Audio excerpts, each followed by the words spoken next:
몇 주 만에, 한 2, 3주도 지났죠. 몇 주 만에 우리 장로님들을 비롯해서 몇 분의 성도님들이지만은 함께 이렇게 예배를 드리고 얼굴을 보고 설교한다는 것이 너무 참 좋다 하는 생각을 제가 하게 됩니다. 그렇지 않으면은 이 허공을 보고 빈 예배당을 보고 설교를 하면서 실황을 중계했는데, 오늘 이렇게 앉아 몇 분이지만은 이렇게 같이 예배를 드리니까 참 좋네요. 오늘은 헌신, 제자 양육에 대한 말씀을 함께 나누려고 합니다. 좀 더 구체적으로 말씀을 드리면은 코로나19 바이러스 상황이 한국 교회에 요구하고 있는데, 그것은 제자 양육을 긴급히 시급하게 요청한다 하는 이 말씀을 여러분들과 함께 나누려고 합니다. 코로나19 바이러스로 인해서 비대면 예배가 계속되고 있습니다. 여러 가지 정황으로 볼 때 이런 어려운 형편이 쉽게 해소되지는 기는 어렵다, 이렇게 생각이 됩니다. 이런 상황을 겪으면서 목회자로서 교회에 대한 진지한 성찰을 하지 않을 수가 없겠죠. 어떻게 하면은 이 비대면 사회지만은 우리에게 분반 복음의 말씀을 증거할 수가 있을까? 어떻게 하면은 우리 교회의 본질을 이 어려운 상황이지만은 구현할 수 있을까? 이것은 교회를 담당한 목회자들이 고민하는, 그리고 기도하는 내용이 되리라, 이렇게 생각합니다. 이런 성찰을 우리 교우들과 더불어 몇 차례 나눠서 설명을 나누고 있는데, 오늘은 그 5번째 시간으로 코로나19 이후 한국 교회는 교인 수 늘리기가 아니라 교인 한 사람 한 사람을 예수님의 제자로 양육하는 그런 양육 공동체가 되어야 한다 하는 그런 말씀을 오늘 함께 나누려고 합니다. 코로나19가 한국 교회에 준 충격 중에 하나는 교인 숫자, 예배당의 크기 등 소위 한국 교회의 편만한 물량주의에 대한 허상을 깨뜨린 것입니다. 사회적 거리두기로 비대면 예배를 드리다 보니까 몇만 명이 모이는 교회의 텅 빈 예배당에서 담임 목사 혼자가 설교하는 풍경이나 광경이나, 10명 미만이 모이는 개척교회 빈 예배당에서 담임 목사가 혼자 설교하는 풍경이나 보는 사람이 별반 다르게 느껴지지 않다, 이 말이죠. 이런 광경을 목격하면서 교회란 무엇인가, 교회의 본질에 대한 질문을 하지 않을 수 없습니다. 서울의 어느 유서 깊은 교회는 13층짜리 새 예배당을 건축했습니다. 언젠가 그 예배당을 건축한 그 교회 목사님이 이런 녹두리를 하더라는 거죠. 13층짜리 예배당을 건축해 놓으니 뭐하니? 뭐하나? 코로나19 바이러스로 교인들이 모일 수 없어 문을 걸어 잠그고 있는 것, 이러면서 그 교회 담임 목사님이 안타까운 마음에 이런 녹두를 한다는 거죠. 이해가 되지 않습니까? 예쁘게 13층짜리 건물을 지어놨는데 코로나19 바이러스로 인해서 교회 문을 걸어 잠궜는데 교인들이 오지 않는데 이 건물이 무슨 소용이 있느냐 하는 그런 녹두리죠. 코로나19 바이러스 사태 이후 어느 순간부터 목회자들이 모이면은 그 교회 형편을 묻습니다. 그때 주로 물었던 이름들이 교인이 몇 명이나 되죠? 아니면 예배당은 몇 분이나 예배 드릴 수 있는 공간이죠? 뭐 이런 얘기가 교회 형편을 물을 때 자연적으로 나오는 그런 질문이었습니다. 그런데 코로나19 바이러스 이후로 어느 순간부터 목회자들 사이에서 이런 질문을 하지 않아요. 그런 질문이 사라졌습니다. 왜냐하면 비대면 예배 상황에서 그런 질문이 의미가 없기 때문에 그렇습니다. 의미 없는 질문을 왜 하겠어요? 그래서 그런 질문을 목회자들이 모이면 하지 않는다 하는 것이 또 새로운 풍경이라면 풍경일 수가 있을 것입니다. 오늘 설교는 이강무 목사라는 분이 국민일보에 연재한 코로나19는 교회 혁신의 기회다 하는 그런 글이 있었는데, 그 글을 일부분 참고한다는 것을 알려드립니다. 그동안 한국 교회와 교회 지도자들을 사로잡았던 망령은 한마디로 말하면은 교인 수 늘리기와 교인 관리였습니다. 다시 말하면은 어떻게 하면은 교인 수를 늘릴 수 있을까? 어떻게 하면은 들어온 교인들을 잘 관리할 수 있을까? 이것이 목회에 있어서 주요한 관심이었다는 것입니다. 저도 마찬가지였어요. 그 얘기를 여러분들에게 솔직하게 한번 나눠보려고 합니다. 먼저 교인 수 늘리기, 만일 목회자들에게, 한국교회 목회자들에게 다음과 같은 질문을 던진다면 어떤 대답이 나올까요? 여기에 성도, 교인 100명이 있고, 그리고 여기에 제자 1명이 있는데 당신은 어떤 쪽을 선택할 것입니까? 이렇게 질문한다면은 아마 대부분의 목회자들은 성도 100명이 있는 쪽을 선택할 것입니다. 만일 저에게 선택하라고 한다면 저 역시도 성도 100명의 유혹에서 벗어나지 못할 것입니다.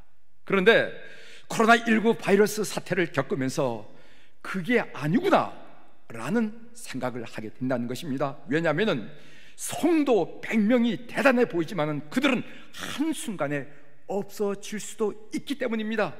우리는 코로나19 바이러스 사태를 겪으면서 그게 사실이 될 수도 있다라는 실상을 확인하고 있어요. 비대면 온라인 예배를 드린 요즘 한국교회 성도들의 온라인 접속 시간이 평균, 여러분 얼마쯤 되어 봅니까? 평균으로 따지는데 평균 11분이라는 거예요. 11분. 요즘 교우들이 교회 못 나오고 비대면으로 예배를 드리는데, 비대면으로 예배를 드리면 그 스마트폰을 볼 거 아니겠습니까? 그 평균 보는 시간이 11분이라는 11분. 여러분 우리 교회는 얼마가 될 것 같아요? 이거 우리 조사 다 해봤습니다. 조사를 다 해봤어요. 그래서 교인들이 얼마나 우리 교회 예배에 접촉하면 얼마나 같이 이렇게 참여하는가. 근데 우리 교회는 25분이에요. 25분. 배죠? 상당하죠? 우리 교회 같은 이런 성숙된 교회가 평균치가 25분이라는 겁니다. 25분이야. 그렇게 보면은 우리 한국 교회 예배가 완전히 무너졌다고 말해도 과언이 아니라는 것이죠. 성실한 성도이기 때문에 신령과 진정으로 온라인 예배를 드릴 것이라고 기대했습니다. 다른 분은 몰라도 그 집사님, 그 권사님은 정말 옷을 단장하고 아이들 모아놓고 손을 모으고 기도하고 예배를 드릴 거야, 그렇게 기대했지만은 실제로는 캠핑 가서 고기를 구워 먹으면서 영상 예배를 드린다고 한쪽 구석에 휴대전화를 켜놓은 웃지 못할 현상을 우리가 부정할 수 없다는 거예요. 부정할 수 없다. 오늘 비대면 교회도 안 나가니까 우리 아이들 되고 어디죠? 캠핑 장소에 가가지고 주일이니까 예배는 안 드릴 수는 없고, 여기 이 불판에다 고기를 구워 먹으면서 예배를 안 드릴 수 없고, 그러니까 핸드폰 저기 구석이 보이지도 않는 데다 틀어놓고 고기 구워 먹고 얘기하고 예배 드렸다는 거예요. 예배 드렸다는 거예요. 여러분 우리 교회는 안 그렇겠죠? 안 그러리라 믿습니다. 그런데 이것이 많은 우리 한국교회 성도들의 일반적인 증상이라 하는 것을 우리가 부정할 수 없다는 것입니다. 예수님은 제자 삼으라고 말씀하셨지 교인 수 늘리라고 말씀하신 적은 없어요. 마태복음 28장 19절에 보면 너희는 가서 모든 민족을 제자로 삼아. 예수님이 오병이어의 기적을 일으키시자 신앙 소비자였던 5,000명 이상의 군군들은 예수님을 따르겠다고 나섰습니다. 그때 예수님은요, 그런 군중들을 뒤로 하고 12명의 제자를 양육하는 데 집중하셨음을 우린 성경을 통해서 볼 수가 있습니다. 많은 사람들이 코로나19 바이러스가 한국 교회 공동체를 와해시킬 수 있다라는 그런 걱정을 하고 있습니다. 그 이유가 무엇입니까? 그것은 교회가 성도들에게 제자도를 가르치지 않고 성도들을 제자로 만들지 않았기 때문에 그렇습니다. 코로나19 바이러스가 성도들을요 흩어지게 만들고 있습니다. 그런데 초대교회 성도들도 흩어졌습니다. 어떻게 흩어졌냐면 우리는 바이러스로 흩어지고 있지만 초대교회는 박해로 흩어졌습니다. 사도행전 8장 1절에 보면은 그날에 예루살렘에 있는 교회에 큰 박해가 있어 사도 외에는 다 유대와 사마리아 온 땅으로 흩어지니라, 이렇게 말씀하셨어요. 그들이 흩어져서 무엇을 했는지 아십니까? 믿음이 약화된 줄 아십니까? 믿음을 포기한 줄 아십니까? 아니에요. 가는 곳곳마다 교회를 세워나갔다는 겁니다. 그 이유가 무엇이냐? 그들은요 일반 군중이 아니라 교회에 왔다 갔다 하는 그런 군중이 아니라 그들은 그리스도의 제자였기 때문에 그렇다는 거예요. 목회의 최고의 목표는 성도들을 그리스도의 제자로 양육하는 것입니다. 그런데 한국교회 목회자들은 저를 포함해서 목회 최고의 목표를 교인수 늘리기에 두었던 것입니다. 코로나19 바이러스로 그 허상이 드러난 것입니다. 두 번째로 교인 관리에 대해서 말씀드리겠습니다. 그동안 한국교회는요, 관리 목회에 치중해 왔습니다. 속회를 조직하고 선교회를 조직해서 시줄과 날줄로 천을 짜듯이 촘촘하게 교우들을 관리해 왔어요. 결석자를 체크하고, 그리고 그 다음 주간에는 우리 사역자들이 신방을 하면서 출석을 고민합니다. 물론 이런 교육 관리도 필요하지요. 하지만은 그것은 교회의 최종 목적은 아니라는 거예요. 관리 목회의 특징이 뭐냐면은, 관리 목회의 특징은 연성화된 메시지를 주로 선포한다는 것입니다. 치열한 삶의 현장에서 지친 성도들을 어떻게 하든지 격려하고 어떻게 하든지 위로한다며 연성화된 메시지를 남발하게 되더라는 거예요. 이런 메시지에 길들여지면 성도들은 영적인 근육이, 영적인 기질이, 영적인 마음이 약해져서 결국은 식물인간처럼 들어눕게 되는 거예요. 들어눕는데 무슨 역사가, 하나님의 역사가 일어나겠냐 이 말이죠. 듣기 좋은 설교, 위로하는 설교로 당장 사람을 모을 수 있을지는 모르지만, 그 교회 목사님 은혜스러워, 그 교회 목사님 은혜스러워, 설교 은혜스러워 하면서 모을 수 있을지 모르지만은, 그러나 위기 국면이 전개되면은 상황은 전혀 달라지더라는 겁니다. 지금 코로나19 바이러스 사태로 연성화된 설교에 길들여진 한국교회가 지금 당황하고 있는 것입니다. 큰 교회일수록 더 크게 흔들리고 있고 당황하고 있어요. 코로나19 바이러스 사태와 같은 치열한 영적 전쟁터에서 살아남으려면 기도와 말씀으로 영적인 야성을 키워나가야 됩니다. 초대교회는요, 교인을 종교적 부상으로 취급하지 않고 선교 전사로 양육했다는 것을 우리가 사도행전을 통해서 살펴볼 수가 있습니다. 사도행전 4장 29절에 보면은, 주여 이제도 그들의 위협함을 굽어보시옵고 또 종들로 하여금 담대히 하나님의 말씀을 전하게 하여 주시오며, 이렇게 말했습니다. 이 말씀은 다시는 예수 그리스도에 대해서 말하지 말라라는 그런 사내들인의 경고를 받고 초대교인들이 함께 모여서 한 기도입니다. 초대교인들은요, 사내들인 공예의 위협을 받고 겁에 질려서 우리를 불쌍히 여겨 주옵소서, 우리가 복음을 전하다가 이렇게 죽게 되었습니다. 이럴 수가 있습니까? 우리를 살려주옵소서. 이렇게 죽으면 우리 자식들은 어떻게 살라고요? 이렇게 징징거리지 않았다는 거예요. 반대로 그들은 이렇게 기도했다는 것입니다.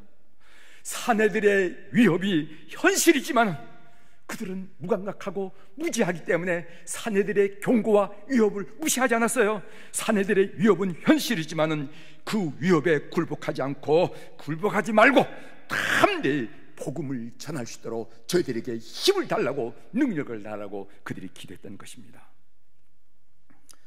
초대교회는요, 교인을 종교 천막 아래 누워있는 부상병으로 다루지 않고 선교 전사로 훈련했습니다.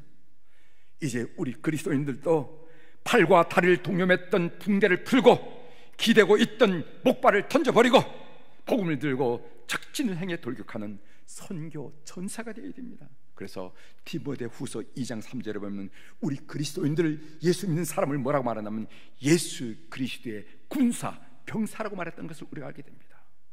그동안 한국교회는 교회에 들어온 교인들을 잘 관리하는 데 치중했습니다. 교인 수 누리기와 교인 관리가 목회의 중요한 관심이었던 한국교회가 코로나19 바이러스 사태를 겪으면서 지금 당황하고 있는 것입니다. 오늘 본문 내용을 한번 살펴보도록 하겠습니다. 오늘 본문으로 읽은 역대상 12장 23절 이하부터 40절은 다윗왕의 즉위식에 참여한 지파별 군사의 숫자에 대한 내용입니다. 다윗왕의 즉위식에 참석한 군사의 수는 우두머리 1222명을 포함하여 34만 822명으로 엄청난 수의 군사들이 다윗의 즉위식에 참석했던 것입니다. 오늘 본문을 자세히 살펴보면요, 다른 지파에 대해서는 참석한 군인 수를 보고하는 데 그친 반면 오늘 이사갈 지파 자손 200명에 대해서는 특별한 설명을 붙여넣었던 것을 우리가 알게 됩니다. 역대상 12장 32절입니다. 제가 읽어드리겠습니다. 다시 한번. 이사갈 자손 중에서 시세를 알고 이스라엘에 마땅히 행할 것을 아는 우두머리가 200명이니 그들은 그 모든 형제를 통솔하는 자이며, 이런 말씀이 있어요. 여기 보면 시세를 알고라는 말씀이 있는데, 이 시세라는 단어는 때라는 단어와 분별력이라는 단어가 합쳐진 단어입니다. 즉 시대를 분별하는 지혜를 가진 사람이 200명 정도가 있다는 것이죠. 세상에는요, 시시각각으로 움직이는 주식시장이나 부동산 시세 등의 동향을 정확하게 읽고 거래함으로써 많은 이익을 남기는 사람이 있습니다. 또한 민심의 변화나 권력자의 심정을 정확하게 파악해서 출시하는 사람들도 있습니다. 그러나 오늘 본문에 나오는 시세를 알고는 하나님의 뜻과 때를 분별하는 지혜를 말합니다. 다윗 왕국의 토대에는 군사력만 있는 것이 아니었습니다. 이사갈 지파 소속 시세를 아는 지도자 200명이 포진하고 있었던 것입니다. 만약 칼로만 세운 다윗 왕국이라 한다면 다윗 왕국의 태평성대는 그리 오래 길지 않았을 것입니다. 신종 코로나19 바이러스 이후로 한국교회는 어떤 방향으로 나가야 될 것인가? 이사갈 지파 200명처럼 하나님의 뜻과 때를 분별하는 지혜를 가진 예수님의 제자를 일구고 세워나가야 한다는 것입니다. 제자를 세운다는 이 일이 지루하고 힘들 일일지라도 한국교회는 다윗 왕국의 정신적 기초를 놓은 이사갈 지파의 200명처럼 제자를 양육하는 이 일에 집중해야 된다는 것입니다. 한국교회는 교인 수 늘리기에서 제자 양육으로의 전환이 시급하고 절대적으로 요청되는 그런 국면에 저희들이 임하고 있습니다. 제자를 키워내는 것은 교재를 가지고 교육하는 지적 노동을 뜻하진 않아요. 1단계 과정 거친 다음에 2단계 밟고 3단계 과정 거친 다음에 4단계 밟는 그런 프로그램이 아닙니다. 그런 지식 전수를 해봤자 그럴듯한 종교인만 세워야 종교만 만든다 이 말이죠. 제자도는 프로그램이나 교재로 되지 않습니다. 1m 앞에 있는 사람이 1m 뒤에 있는 사람을 가르치고 삶으로 모범을 보여주면서 제자로 세워가는 것을 보고 제자도라는 것이죠. 제자도는 먼저 경험한 사람이, 먼저 하나님을 만났던 사람이, 먼저 하나님을 체험한 사람이 다른 사람에게 나는 이렇게 체험했노라고, 나는 이렇게 만나느라고, 나는 복음을 이렇게 만나느라고 라고 전해주는 것을 보고 제자도라 이렇게 얘기한다. 이것이 바로 초대교회 제자도의 특징이고 정신이고, 이것이 우리 교회에 정착될 때 교회는 새롭게 변혁이 일어난다 하는 말씀을 드리고 있는 것입니다. 우리 교회는 지금 4명의 부목사님들, 저 성육원에 있는 우리 한상훈 우리 부목사까지 합해서 35명의 교우들에게 줌이라는 프로그램을 이용해서 비대면으로 제자 양육을 시키고 있습니다. 얼굴을 보고 눈을 마주치고 해도 제자 양육이 될까 말까 하는데 어떻게 될까 걱정도 했어요. 그런데 제가 매주 보고를 들어보면은 아주 좋은 성과를 내고 있습니다. 느꼈습니다. 역시 성령은 시공을 초월하는 초월해서 역사하신 영이시구나. 그걸 느끼는 거예요. 마주보고 얼굴을 마주보고 눈을 마주보고 해도 될까 말까 하는 이 제자 양육을 오히려 떨어져 있지만 시공을 초월하신 성령의 역사를 말미암아 같이 눈물도 흘리고 같이 감동도 받으면서 이런 일들이 진행되고 있다 하는 얘기를 제가 부목사를 통해서 듣고 있습니다. 저는 제자 양육을 할 때 반드시 다음과 같은 이 3가지를 나누라고 부탁을 드려요. 하나는 뭐냐면 삶을 꼭 나누십시오. 2번째는 하나님 말씀을 나누십시오. 3번째는 중보 기도를 꼭 나누십시오. 이 얘기를 부탁을 하면서 제자 양육을 지도하라고 얘기합니다. 첫 번째, 삶 나누기. 참된 교제를 위해서 사람들이 내 마음을 들여다볼 수 있도록 창문을 열어주는 것이 필요합니다. 인간관계에서 선글라스를 계속 쓰고 있으면요 참된 교제가 일어나지 않습니다. 그냥 만나고 그냥 흩어질 뿐이지 참된 교제가 일어나지 않아요. 기꺼이 선글라스를 벗어야 남들이 나를 볼 수가 있습니다. 저 사람이 눈이 어떤지, 눈이 맑은지, 눈이 거친 다 볼 수가 있다는 거예요.